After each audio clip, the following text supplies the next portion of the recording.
Welcome to the Rural Pastor Podcast with your host, Pastor Andy Addis. You plant the seeds in the ground, though the fields have long been brown. But Lord, when will your harvest come in? You're giving all you've got to give in the place where you've been sent. But will this labor make much difference in the end? Will no one ever know? Sometimes you feel so all alone. Like the prophet Jeremiah, you may be the one to go to the dying and the broken with a message of hope. To that church on the corner of that forgotten little town, with a room of empty pews where his love can still be found.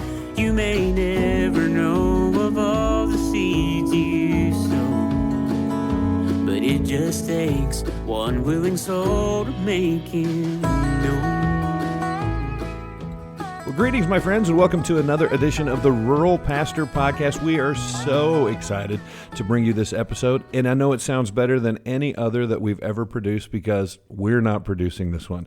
I am in studio today with, we'll explain that in just a second, a voice of someone who you've heard but not heard. In other words, we've quoted him and we've talked about him, but it's the first time he's ever been with us behind the mic. Dr. Kyle Bueermann. Hey, we're so glad. Now, not for not trying. We tried, and we had a day where your little recording device it just would not work died, at all. Yeah. And so. Yeah, and so we're not going to mention that brand name so we don't get into a libel case or anything like that. But don't use the podcast. No, that's right. But we've talked about some statistics and some things that you've shared, and I'm just really glad that you're here. And speaking of here, I'm going to ask you to introduce yourself in just a second, and we want to get to know you a little bit. But we are actually in a makeshift studio at the Southern Baptist Convention that the NAM employees who are the pros at all this tech and audio and video stuff, they're setting this up for us, so we sound good right now. And it feels good. And we didn't have to set up anything, right? We just walked in and came out of our green room and set our bags down and started recording. So you've heard podcasts here recorded on the road, in the field. Sounds like a college bathroom. We've had all kinds of experience, but this should be the pinnacle. And so we'll see if we can't get a better gig like this on a regular basis. Anyway, we're so glad to have you here, Dr. Kyle. I call him Dr. Kyle, but we've been friends for several years and doing ministry together. We are the Replant Rural team for the North American Mission Board. So let's just say this a little tongue-in-cheek. For the 97% of the geographical space and the 66 million people that occupy rural America, if you're Southern Baptist, Kyle and I, we're the answer. We're it. That's right. Well, not us. We're trying to help you do what you do and see what Jesus wants us to do through these lives and ministries. But before we get into that, I want to really tap the resource of who you are. But before we do that, take a minute, just introduce yourself, tell us about your family and where you're serving. Yeah. So I am Kyle Bueermann. My wife Michelle and I have been married for just over 21 years. We have two kids, Noah and Haley, both high schoolers. Noah will be a senior this coming fall. Haley will be a junior. And so our life is about to get really crazy over the next couple of years.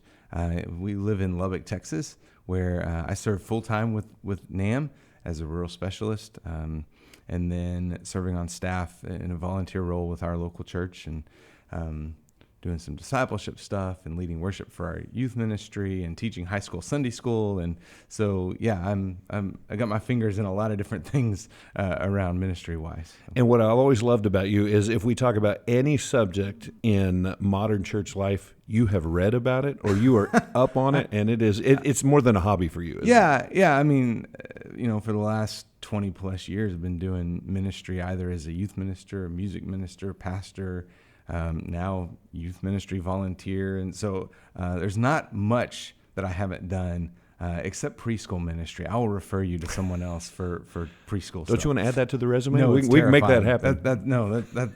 I have nightmares about that. And That's probably a very appropriate nightmare. We're glad that you have that sensibility about you. All right, now you have dedicated a large part of your life to rural ministry. I mean, you do work for a national organization, but even there, you're living and practicing rural ministry. You're focusing on that. Why has the rural life been so important to you? Yeah, I mean, that's where I grew up. I grew up in a town of about 2,000 people. My dad was a cotton farmer. My mom's dad was a cotton farmer. And so, even though we grew up in town, as folks call it, I mean, really the rurality was reality for us. And growing up, I didn't know any better. I mean, I thought everybody lived in a small town with grandparents who were 2 minutes away from your house, right? That was just, That's right. I just assumed everybody had that same experience. And so now, even though one of the weird ironies of my life is when I became the rural guy, I moved to the biggest city I've ever lived in by far. Because you had to be near an airport. Yes, right? That's correct. That was important, but still in West Texas. And so I worked with a lot of the rural churches outside of Lubbock, and I love it. Love the pace of life. Love the people in rural areas. And every time I come to a big city, so we're recording this in the middle of downtown Dallas, and I am like counting the hours until I can get back to West Texas. You and me both, where I can, see forever. And yeah. Every time I drive in these big city traffic places, I'm thankful that God's called me to rural work. Yeah, and we talked about when we were getting ready to move, we took this job and knew we needed to be closer to an airport. We talked about Dallas or Houston, and every time I have to go to one of those places, I praise the Lord that we did not move there. Love them, love the people there.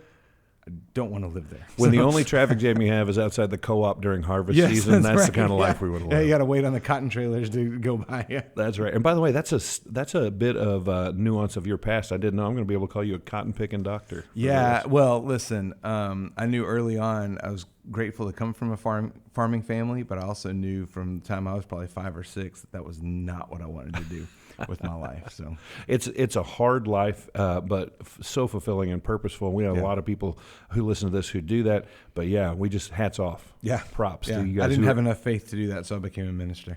So every farmer should respect that. That's right. Now, speaking of which, I think one of your greatest assets in the years that we've worked together, and I've watched you do what you do.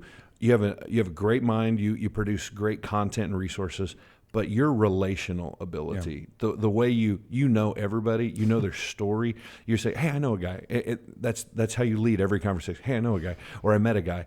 In that, I want to tap just some general themes. And the first one is this: in your experience, kind of what are some of the common characteristics of pastors who thrive in rural ministry? Yeah, I can think of 2 guys. One of them is a pastor in rural New Mexico who has served his little town of 1,000 people for 17 years. Wow. And then I was just with a buddy I went to college with who has been a youth minister in a rural community for 22 years. And the common denominator I see there is guys who have developed a deep love for their community. So not just going in and serving the church, right? But who have said, we are here as members of this community, and we don't want to just be here for 3-5 years and then on to the next. We want to invest our lives in this community. And so, like the youth minister I was mentioning, he's the football announcer on Friday nights.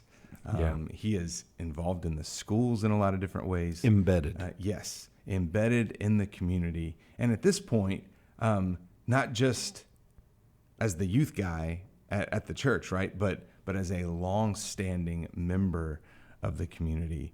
And when you do that, you really have the opportunity to become a community pastor. And so, folks who, may never walk through the doors of your church will consider you to be their pastor because they've come to you with some issues through the years. Maybe you've done a funeral or two, and they know that when something breaks in their lives, you're the guy they're gonna come and call. And that's really the common denominator, are guys who who have said, we're not looking for something bigger, better. We're not moving on to the next thing. We are embedding our lives right here. And that's the staying power that you're talking about. Absolutely. I think that rural churches and rural ministries have been known for too long as stepping stones. Yeah. That's where you get your start, and then you go on to bigger and better things. Yeah. And I think rural churches figure that out so they don't feel valued. Yeah. But the guys who stay, if they're guys from my area, I'm a Kansas pastor, and we're part of the Kansas-Nebraska Convention Church Forward. And if I mention a name to them, they're going to know who he is. I grew up under Doyle Smith, 4 decades in Great Bend, Kansas. And he was an amazing pastor. And I remember when I told him, I got my first pastor, I'm going to go pastor. And he looked at me and he goes, "No, you're not."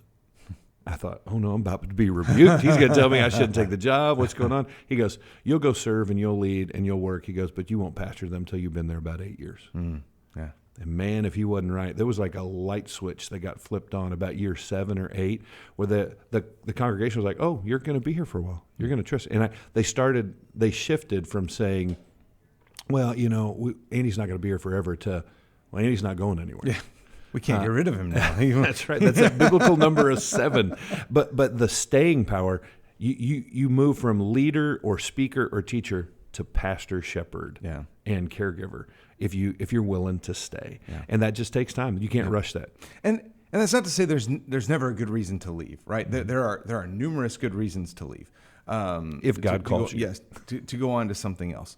But what I try to encourage guys now is your default setting needs to be, we're here until the Lord sends the U-Haul truck. That's a good word. We are here, right? We're not, look, I've been there. I've left some places, left a couple, I think too soon. And so I know what it's like after a rough Sunday, when you get the state magazine, state convention newspaper. It's very easy to flip through to the back to the classifieds and start thinking, man, what would it look like to be in one of these places? Yeah. Here's what I can tell you, because I've done that. All those places have issues too. The same problem. if they're looking for a pastor, they've got issues too, right? Something else is. You take your baggage with you, and they got their own baggage when you show up, and it's the same from the last. Yes. Right. The difference is, you don't know what all those issues are, right? Mm. You know the issues that exist in your own church, and I just think the enemy often will get us to believe that, well, the next church won't have these same issues. Yeah. I won't have to deal with these same people. And when the reality is, yeah, you will. Their names are going to be different, but you're still dealing with followers of Jesus, hopefully, who are trying to follow him imperfectly and are sinners. And that means every church is going to have its issues. So, man, again, your default has to be, we're staying here until the Lord makes it exceedingly abundantly clear that it's time to go to the next thing. I heard a pastor say years ago at a conference, he goes, "If the grass is greener on another hill, it's time to start watering your own grass." Yeah. I heard a guy say, the grass may be greener over there because those are leach lines. Because there's a rural joke. Yes. For those of you who are less familiar, that means that there's like a sewer line underneath. That's where the septic line ends, buddy. That's right there. There's a reason that it's greener. Absolutely love it. Yeah, let me encourage you to stay there. I remember hearing at a conference as well, Pastor Greg Rollinger, who had a debilitating disease, died from it. He was atrophying while he was alive. And he made a statement via video that has rocked me to this day. And he was like this: "Why would you quit? It's not like things will get better." Yeah.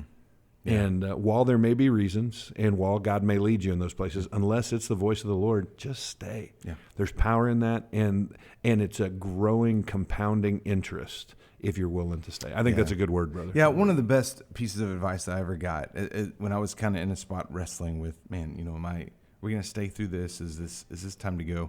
One of my mentors just simply told me, he said, "The Lord doesn't need your help in determining your future."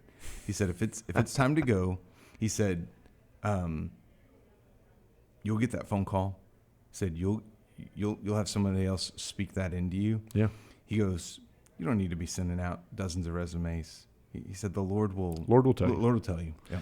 Well, let's flip the script. So that's one of the primary characteristics of those guys who are thriving in rural ministry. How about some of those who are in challenging spots and are struggling in that context? What's a characteristic or two? Yeah, I think it's trying to make too many changes too quickly, which is not specific to rural ministry, but sometimes I think pastors can come in with an arrogant idea of, I've got to fix these backwoods folks, right? Meaning, I got to show these folks what real ministry looks like. I got to show this community what they're missing out on. And quite frankly, they don't care what you think. Because you haven't been there long enough. Yes, that's right. We talk about the joke of, I was here before you were here. I'm going to be here after you're gone.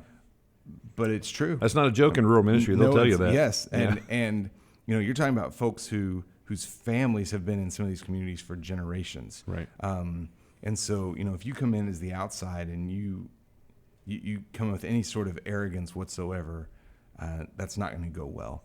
Right. Yeah, can I metaphor that out and see if you agree with this? Because sure. I think I hear what you're saying. A lot of pastors come in and put on the red cape with the giant red letter P on the chest, super pastor.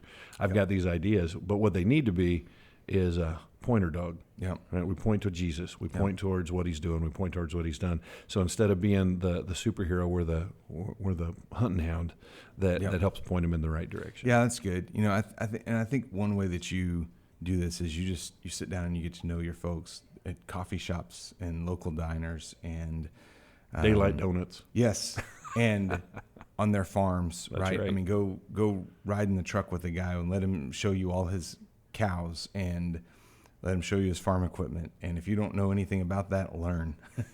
Just listen, and let them know that you care about them. Don't come in with any kind of agenda other than we want to love people and point them to Jesus. And learn the hunting seasons. Yeah. Right? Yes, and that's respond right. to that. Don't fight that. Yeah. Don't fight it. Yeah. No, and you're right, because you can get really frustrated, right? Oh, Deacon Jim's going hunting again this weekend. Man, so then on Monday, text him and be like, hey, how did it go? Did you get anything fun? Yeah, that's right. Listen, if you build that relationship, you might get some of the spoils from his hunting. I'm telling you right now, I've been enjoying some sausage, deer sausage, and that is worth having them to catch up an episode of the weekend service for being gone every night. I'd heard once upon a time, as we were getting ready to move to a community, I'd heard somebody say, man, they're going to pay you in beef. And I always thought that was a metaphor. Oh, no. Until somebody literally showed up with a quarter of a beef and they said, hey, we've got this for you. We need to put this in your freezer. And I went, oh, no, that's literally like they pay you in beef. There's some bonuses that you did not know were true until you're right. there. All right, so that's really good. So, one of the positive characteristics is the staying power. One of the difficulties of guys who are struggling in that environment is trying to change too much too fast. It's relational. We talked about the fact early on. Now, and Kathy and I have tried to live this out. I've only pastored one church since I graduated seminary. Been there almost 24 years, and God's done amazing things. And I'm 60 miles from where I grew up in high school, and love it. Hope that God leaves me there for the remainder. But trying to change stuff too fast, we found early on that we didn't change anything. Lots of bad basketball games and chicken dinners. Yeah. Just hanging out with people where they are and in their homes, that was the key. Yep. And it becomes enjoyable when you let it be enjoyable. Yes. Yeah. Get to know not just your church members, get to know the community.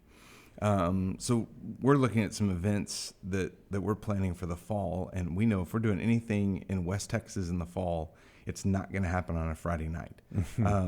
Because when we talk to pastors, they say, man, Friday night, I need to be at the football game. Because that's not just, maybe they really love football.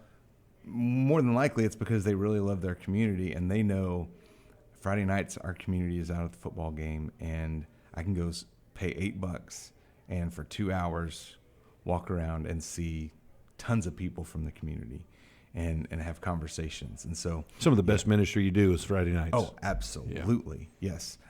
Because it's First of all, you're going to see folks in their natural environment, right? You might hear deacons say words you didn't know they knew, Or you might help improve their behavior by your presence. Yeah, that's also right.